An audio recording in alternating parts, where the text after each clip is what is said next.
നവകേരള സദസ്സിൽ Kottayam MP Thomas ചാഴിക്കാടന് മുഖ്യമന്ത്രിയുടെ വിമർശനം.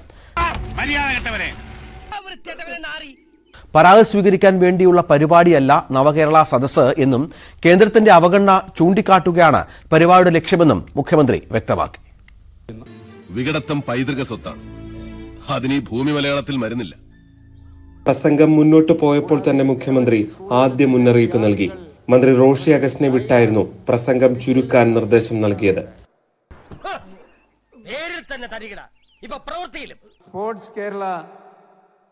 സ്പോർട്സ് കേരള ഫൗണ്ടേഷൻ എഞ്ചിനീയർമാർ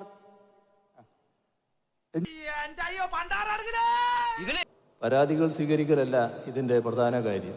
നീ എന്താണ് ഉദ്ദേശിക്കുന്നത് വത്സ? എടാ ഉഗ്ര, എനിക്കൊരു ഉപകാരം ചെയ്യൂ. പറ. നീ വാ പൊളിക്കരുത് പ്ലീസ്. പരാതികള് ഇതിന്റെ ഭാഗമായി വരുന്നൊരു കാര്യം മാത്രമാണ്. നമ്മുടെ നാട് നേരിടുന്ന പ്രശ്നങ്ങളുണ്ട്. വേലി തന്നെ വിളവ് തിന്നുന്ന കാലമാ. ആ പ്രശ്നങ്ങൾ ജനസമക്ഷം അവതരിപ്പിക്കാനാണ്. അതെ, ഞങ്ങൾ ചോറ് തന്നെ കൊണ്ടുവരണേ.